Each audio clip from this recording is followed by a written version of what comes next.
ආයුබෝවන් දුවේ පුතේ. පුංචි ඉස්කෝලේ YouTube channel එකට ඔයාලව සාදරයෙන් පිළිගන්නවා.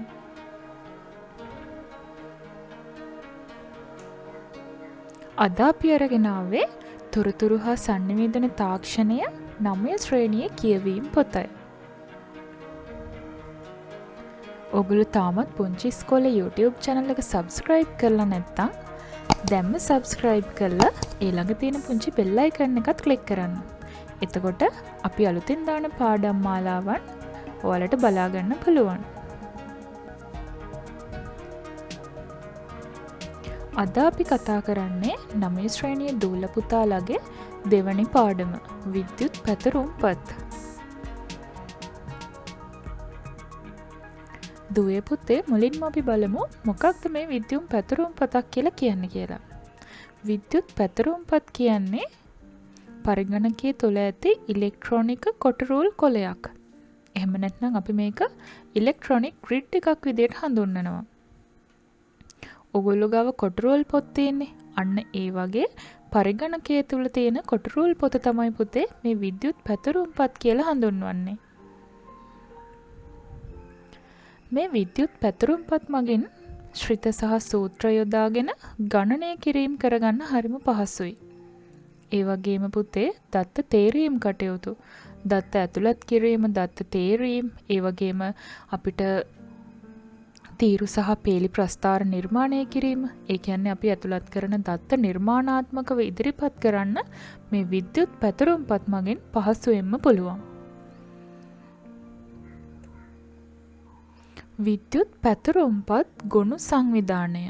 එහෙම නැත්නම් මේ Excel worksheet එක හැදිලා තියෙන්නේ පුතේ පුංචි ඍජු කෝණාශ්‍රාකාර හැඩ එකතුවකින්. මෙන්න මේ ඍජු කෝණාශ්‍රාකාර එකතුවක වගුවක් තමයි පැතරුම්පත් කියලා කියන්නේ.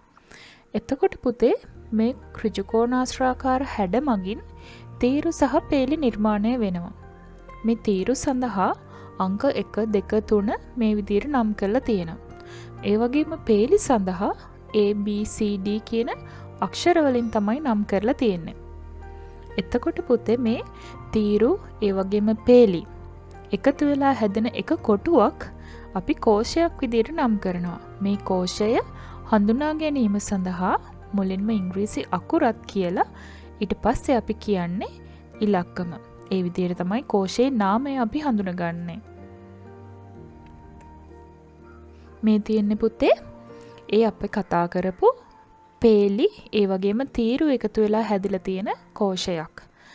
A B C D E F මේ විදිහට පේලි තියෙනවා. මේ පේලි වලට අපි කියන්නේ කොලම්ස් කියලා. ඒ වගේම එකේ ඉඳලා සංඛ්‍යා වලින් පහළට දක්වලා තියෙනවා තීරු. මේ තීරු වලට අපි කියනවා රෝස් කියලා. එතකොට මේ කොලම් සහ රෝ එකක් එකතු වෙලා හැදෙන මෙන්න මේ පුංචි කොටුවකට අපි කියන්නේ සෙල් එකක් කියලා. එතකොට මේ සෙල් ගොඩක් තියෙනවා. එහෙම නැත්නම් මේ වගේ කෝෂ. සිංහලෙන් අපි කියනවා කෝෂ කියලා. මේ කෝෂ ගොඩක් එකතු වෙලා තමයි මේ වගුව නිර්මාණය වෙලා තියෙන්නේ. එතකොට මේ තියෙන කෝෂ වලින් පුතේ මෙන්න මේ කෝෂය මේ සෙල් එක තද කොළ පාටින් තෝරලා දීලා තියෙනවා. එතකොට අපි යාට කියනවා ඇක්ටිව් සෙල් එකක්. ක්‍රියාකාරී කෝෂයක් කියලා. මෙන්න මේ කෝෂයට දෙන නම අපි අඳුරගන්නේ මුලින්ම අපි කියනවා ඉංග්‍රීසි අක්ෂරය. ඊට පස්සේ තමයි අපි මේ තීරුවේ රෝ එකේ තියෙන ඉලක්කම කියන්නේ. එතකොට මේ කෝෂයේ නම විදියට අපිට පෙන්වන්න පුළුවන් C5. පැතරුම්පත් ගොනු සංවිධානය. මේ පැතරුම්පත් ගොනු සංවිධානය මොකක්ද කියන්න අපි දන්නවා. මොකද පේලි සහ තීරු වලින් නිර්මාණය වන පුංචි කොටුවල ඍජු කෝණාශ්‍රාකාර හැඩති කොටු වලින් එකතු වුණ වගුවක් තමයි ගොනුවක් කියලා කියන්නේ. මේ ගොනු සංවිධානය වෙලා තියෙනවා පුතේ තීරු. එහෙම නැත්නම් රෝස්. එකේ සිට අංක කරලා තියෙනවා 1,48,576ක් දක්වා. ඒ වගේම පුතේ පේලි. එහෙම නැත්නම් කොලම්ස්. මේ කොලම්ස් තියෙනවා A වල සිට XFD දක්වා. මේක පුතේ XFD දක්වා හැදෙන්නේ මුලින්ම A B C මෙන්න මේ විදිහට Z දක්වාම තියෙනවා. ඊට පස්සේ ආයි පටන් ගන්නවා AA AB AC මෙන්න මේ ආකාරයට. ඊට පස්සේ එතනත් Z දක්වාම ගියාම ආයි පටන් ගන්නවා A A A A A B A A C. මෙන්න මේ ආකාරයට ගිහින් තමයි පුතේ XFD දක්වාම මේ කොලම්ස් එහෙම නැත්නම් පේලි ගොනු සංවිධානයක් විදිහට විහිදුවා දක්වන්න පුළුවන් වෙන්නේ. දැන් අපි බලමු පුතේ මේ පැතුරුම් පත්වල ප්‍රයෝජන මොනවද කියලා. මූල්‍ය දත්ත ගබඩා කිරීම සඳහා. එතකොට මූල්‍යමය දත්ත ගණනය කිරීම කරන්නත් දත්ත ගබඩා කරන්නත් පහසුම දේ වෙන්නේ මේ පැතුරුම් පත්. පිළිවෙලට අපිට දත්ත ගබඩා කරන්න පුළුවන්. ඒ වගේම මේක මං කිව්වා කොටරූල් පොතක් වගේ. ඔයගොල්ලෝ ඉස්කෝලේ ගෙනියන කොටරූල් පොත තියෙන්නේ. අන්න ඒ වගේ.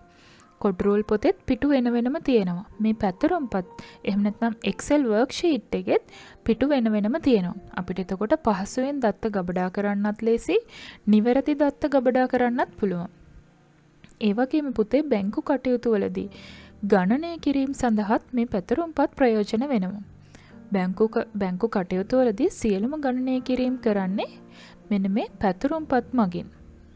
සමීක්ෂණ කටයුතු වලදී දත්ත වර්ගීකරණය සඳහා මේ සමීක්ෂණ කටයුතු වලදී දත්ත වර්ගීකරණය කිරීමෙන් පුතේ නිර්මාණාත්මකව දත්ත ඉදිරිපත් කරන්නත් පුළුවන්, පැහැදිලි දත්ත ගබඩා කරලා තියාගන්නත් පුළුවන්.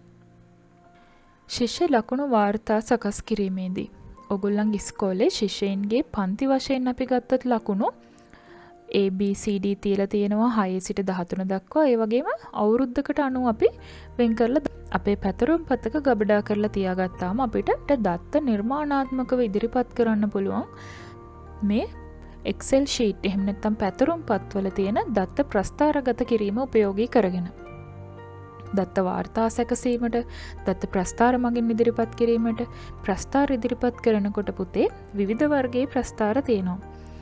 තීර ප්‍රස්ථාර, පේලි ප්‍රස්ථාර, වට ප්‍රස්ථාර මෙන්න මේ වගේ විවිධ වර්ගයේ ප්‍රස්ථාර මගින් දත්ත නිර්මාණාත්මකව ඉදිරිපත් කිරීමටත් මේ පැතුරුම් පත් අපිට ප්‍රයෝජන වෙනවා. පැතුරුම් පත් සෙවීම සඳහා භාවිතා කළ හැකි වෙනත් පොදු මෙහෙයුම්. මොනවාද මේ පැතුරුම් පත් සෙවීම සඳහා භාවිතා කළ හැකි වෙනත් පොදු මෙහෙයුම් වන්නේ? ඒ කියන්නේ පුතේ අපිට Excel worksheet එකට අමතරව මේ වගේ ක්‍රියාකාරකම් කරගන්න පුළුවන් වෙනත් පොදු මෙහෙයුම්. ඒ තමයි Google Sheets, Apache OpenOffice, Excel Online, Soho Sheet, LibreOffice, Beam, ThinkFree, Numbers Format මෙන්න මේ කියන softwares වලිනුත් පොදු මෙහෙයුම් වලිනුත් අපිට පුළුවන් Excel වගේම එහෙම නැත්නම් පැතුරුම් පත් වගේම අපිට ක්‍රියාකාරකම් පහසුවෙන් කරගන්න. පැතුරුම් පත් මුහුණත හඳුනා ගනිමු. මේ තමයි පුතේ අපි මෙච්චරලා කතා කරපු Excel sheet එකේ working window එක. එහෙම නැත්නම් වැඩ කවුළුව. අපි මේ වැඩ කවුළුවේ තියෙන tools එහෙම නැත්නම් මෙවලම් එකින් එක හඳුනා ගනිමු. ඉක්මන් ප්‍රවේශ මෙවලම් quick access toolbar. මෙන්න මෙතනින් පුතේ අපි පෙරදී අපේ පරිගණකය තුළ තැන්පත් කරගත්ත Excel worksheet එකක් තුළ වැඩ කරනකොට අපි කරන කාර්යයක් පියවරක් ආපස්සට යන්න, පියවරක් ඉදිරියට යන්න, undo කරන්න, redo කරන්න, ඒ වගේම දත්ත තැන්පත් කරගන්න, save කරගන්න මෙන්න මේ quick access toolbar උපයෝගී කරගන්න පුළුවන්. මාතෘකා තීරුව title bar. ඒක නම් පුතේ ඔයගොල්ලන්ට මාතෘකා තීරුව කියද්දිම තේරෙනවා. මේකෙදි වෙන්නේ පුතේ අපේ worksheet එකට අදාළ නම එහෙම නැත්නම් මාතෘකාව පෙන්වන එක. office bottom office button. මේ office button එක උඩ ක්ලික් කරාම පුතේ අපිට ලයිස්තුවක් පෙන්වනවා. ඒ මගින් අලුතෙන් worksheet එකක් open කරගන්න. ඒ වගේම අපි කලින් කරලා තියෙන worksheet එකක් open කරගන්න. කලින් කරලා තියෙන worksheet එකක් සංස්කරණය කටයුතු කරලා ඒක නැවත අපේ පරිගණකය තුළ save කරගන්න. එහෙම නැත්නම් අලුතින්ම කරන worksheet එකක් පරිගණකය තුළ save කරගන්න. අපි සකසලා නිර්මාණාත්මකව ඉදිරිපත් කිරීමට සූදානම් වන worksheet එකක් අපිට print out එකක් විදිහට ලබා ගැනීමට මෙන්න මේ වගේ කාර්යයන් වලට අපිට මේ office button එක යොදා ගන්න පුළුවන්. ribbon in Excel. මේ ribbon එක රිබනය මේ රිබනය තුල තමයි පුතේ Excel worksheet එක එහෙම නැත්නම් පැතුරම් පතේ මේ වැඩ කවුලේ අපිට කරන්න අවශ්‍ය සියලුම වෙනස්කම් කරන මෙවලම් තියෙන්නේ. Home tab එක, Insert tab එක, Page layout, Formulas, Data මෙන්න මේ කියන සියලුම tab අන්තර්ගත වෙන්නේ රිබනය තුලයි.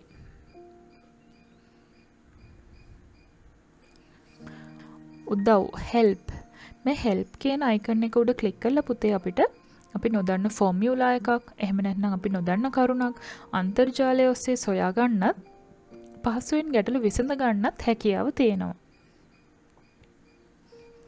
පාලන බොත්තම් control button නමින්ම කියලා තියෙනවා මොනවද කරන්න කියලා. මේ Excel worksheet එක පාලනය කරන්නේ මෙන්න මේ control buttons වලින්. මෙතනදී පුතේ මේ පුංචි ඉර කෑල්ලෙන් පෙන්නලා තියෙන්නේ minimize button එක. මෙතනදී අපිට පුළුවන් අපේ පරිගණක තිරයේ තියෙන Excel worksheet එක සම්පූර්ණයෙන්ම minimize කරගන්න. එහෙම නැත්නම් හංගලා තියාගන්න. ඒ වගේම මෙන්න මෙතන තියෙනවා maximize button එක. maximize button එකේ තනි කොටුවක් විදිහට තියෙනවා නම් අපිට පුළුවන් මේ worksheet එක අපේ තිරයේ උපරිමයේ දක්වාම අරගෙන යන්න. ඒ වගේ මේක නැවත තත්වයට පත් කරන්න අපි restore down කියන මෙන්න මේ icon එක උඩ ක්ලික් කරාම පුළුවන්. මේ දෙකම තියෙන්නේ එකම තැන. maximize කියන්නේ තනි එක කොටුවක් තියෙනවා. ඒ වගේම restore down කියන්නේ නැවතත් පෙර තිබුණු තත්වයට පත් කර ගැනීම. එතකොට පුතේ මෙන්න මෙතන අයිනින්ම තියෙනවා පුංචි කතිරයක්. මේ icon එක close button එක. අපි හැමෝම දන්නවා ඕනම වැඩසටහනකින් අපි ඉවත් වෙන්න නම් මෙන්න මේ close button එක උඩ ක්ලික් කරාම අපිට මේ වැඩසටහනින් ඉවත් වෙන්න පුළුවන්. සූත්‍ර තීරුව formula bar. මේ සූත්‍ර තීරුවේ එහෙම නැත්නම් formula bar එකේ තමයි පුතේ අපි ගණනය කිරීම කරන සියලුම සූත්‍ර අපිට පැහැදිලිව පෙන්වනු ලබන්නේ. තීරු ශීර්ෂක column headings අපි කතා කරා column headings ABCD විදිහට මෙන්න මේ විදිහට sheet එකේ පේන්න තියෙනවා. අපි එතනින් තමයි මේ කෝෂයක නම අඳුනගන්නේ. පේලි ශීර්ෂක row headings. පුතේ මේ පේලි ශීර්ෂක කියන්නේ rows වලට යොදලා තියෙන ඉලක්කම්. මේ ඉලක්කම් වලින් තමයි rows වෙන් කරලා අපිට අඳුනගන්න පුළුවන්කම තියෙන්නේ. වැඩපත් පටිතේ sheet tab මේ sheet tab එකේ තමයි පුතේ අපි කතා කරා කලිනුත් අපේ කොටුරුල් පොත වගේ මේ Excel sheet එක කියලා. එතකොට කොටුරුල් පොතේ පිටු තියනවා වගේ තමයි Excel sheet එකෙත් පිටු තියෙනවා. මේ පිටු අපි අඳුර ගන්න පුළුවන් sheet 1, sheet 2, sheet 3 කියලා නම් කරලා තියෙනවා. ඒක default name එකක් තමයි පරිගණකයේ විසින් අපිට ලබා දෙන්නේ.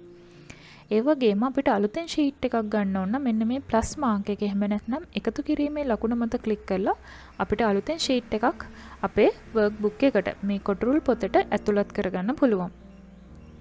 මේ sheet 1 කියන එක උඩ right click කරලා rename කියන option එක තෝරගත්තොත් අපිට පුළුවන් මේ අලුතෙන් ගත්ත sheet tab එකට අපිට කැමති නමක් ලබා දෙන්න. නාම කොටුව name box. මම කිව්ව පුතේ කලිනුත් ඔයාලට මේ කොටුරුල් පොතක් විදිහට තියෙන වගුවේ ABC කියලා columns තියෙනවා 1 2 3 4 විදිහට අංක කරලා තියෙනවා rows. මේ column එකයි row එකයි එකතු වෙලා මේ හැදෙන පුංචි ඍජු කෝණාශ්‍ර කොටුවට අපි කියන්නේ කෝෂයක් කියලා. මේ කෝෂයේ නාමකරණය කරන්නේ මුලින්ම අපි කියන්නේ අදාළ ඉංග්‍රීසි අක්ෂරය ඊට පස්සේ තමයි අපි කියන්නේ තීරුවේ තියෙන ඉලක්කම. එතකොට මෙතන මේ I7 කියලා පෙන්වන්නේ I කියන column එකේ තියෙන 7 වෙනි කොටුව. ඒක තමයි පුතේ name box එක. එහෙම නැත්නම් නාම කොටුවෙන් පෙන්눔 කරන්නේ. සම්පූර්ණ පැතුරුම්පත තේරීමේ බොත්තම select all button. මෙතනින් පුළුවන් පුතේ අපි වැඩ කරන Excel worksheet එක සම්පූර්ණයෙන්ම අපිට select කරගන්න ඕන නම් එහෙම නැත්නම් තෝරගන්න ඕන නම් මේ පේලි ආරම්භයත් තීරු ආරම්භයත් අතර තියෙන පුංචි හිදෙසේ මේ චූටි ඊතලයේ උඩ ක්ලික් කරාම අපිට පුළුවන් සම්පූර්ණ worksheet එකම select කරගන්න. සිරස් පෙරලෙන තීරුව vertical scroll bar. මේ vertical scroll bar එකෙන් අපිට පුළුවන් මේ පේලි අතර පිටුව එහාට මෙහාට ගෙනියන්න. ඒ කියන්නේ උඩට පහළට ගෙනියන්න මේ සිරස් පෙරලෙන තීරුව මගින් තමයි අපි පහසුවෙන් පිටුව එහාට මෙහාට ගෙනියන්නේ. තිරස් පෙරලෙන තීරුව horizontal scroll bar. vertical scroll bar එක වගේම තමයි horizontal scroll bar එකත්. පිටුව උඩට පහළට වගේම පිටුව හරහට වමට දකුණට ගෙනියන්න මේ horizontal scroll bar එක අපිට වැදගත් වෙනවා. සක්‍රීය කෝෂය active cell. අපි දන්නවා මේ පුංචි ශ්‍රේජ කෝණාශ්‍ර කීපයක් එකතු වෙලා තමයි මේ වගුව නිර්මාණය වෙලා තියෙන්නේ. එතකොට මේ එක කොටුවක් මම තේරීමක් සිදු කළත් මෙන්න මේ විදියට විශේෂ පාටකින් අපිට ඒක පෙන්වනවා. එයාට තමයි අපි කියන්නේ active cell. එහෙම නැත්නම් සක්‍රීය කෝෂය කියලා. විශාල කිරීමේ පාලනය zoom control. අපේ මේ පරිගණක තිරේ අපිට දැන් ඕපන් වෙලා තියෙන working window එක Excel sheet එක අපිට zoom කරලා බලා ගන්න ඕන නම් අපි use කරන්නේ මෙන්න මේ icon එක. මෙතනදී අපිට පුළුවන් විශාල කිරීම වගේම කුඩා කිරීම කරගන්නත්. අපිට zoom out කරන්න එහෙම නැත්නම් කුඩා කරගන්න අවශ්‍යයි නම් මේ ඍණ සලකුණ තියෙන පැත්තටත් මේක zoom කරගන්න ඕන නම් එහෙම නැත්නම් zoom කරලා අපිට විශාල කරලා බලා ගන්න ඕන නම් මේ මෙතන තියෙන icon එක අපි ධන පැත්තට අරන් යනවා. එතකොට පුතේ මේක උපරිමයේ දක්වා අපිට විශාල කරගන්න පුළුවන් 400ක් දක්වාම. පටිති තීරු මාරුව sheet tab scrolling button. මෙන්න මේ scrolling button මගින් පුළුවන් පුතේ active worksheet එක. මෙන්න මෙතන මේ පෙන්නලා තියෙන sheet 4 කියලා active worksheet එක. ඒ කියන්නේ අපි දැනට ක්‍රියාකාරීව පවතින අපේ පිටුව. මේ විදිහට sheet tab තියෙනවා. sheet 1 2 3 කියලා. මේ තමයි පොතේ පිටුව. එතකොට මේ පිටුව අතර එහාට මෙහාට මාරු වෙන්න අපිට මෙන්න මේ තියෙන icons උපයෝගී වෙනවා. අන්තිම sheet එකට අන්තිම පිටුවට යන්න ඕන නම් මෙන්න මේ icon එක උඩ click කරන්න ඕන. ඒ වගේම ඊළඟ sheet එකට මාරු වෙන්න අවශ්‍යයි නම් මෙන්න මේ icon එක උඩ click කරන්න පුළුවන්. ඒ sheet එකේ ඉඳලා ආපස්සට අපි sheet එකට මාරු වෙන්න නම් මෙතන icon එක උඩ click කරාම අපිට previous sheet එකට යන්න පුළුවන්. ඒ වගේම අපි අන්තිම sheet එකේ අපි හිතමු දැන් sheet 10ක් තියෙනවා කියලා 10 වෙනි sheet එකේ ඉඳලා නැවතත් අපිට පළවෙනි sheet එකට මාරු වෙන්න නම් අපිට පුළුවන් මෙන්න මේ icon එක උඩ click කරලා පළවෙනි sheet එකට එන්න. මෙතනදී පුතේ වෙන්නේ කාලය ඉතුරු කර ගැනීමක්. අපිට ඉක්මනින් පිටු අතර එහා මෙහා යනවා කියන්නේ අපේ කාලය ඉක්මනින් ඉතුරු කරගෙන අපිට අදාළ ක්‍රියාකාරකම කරගන්න පුළුවන් වෙනවා.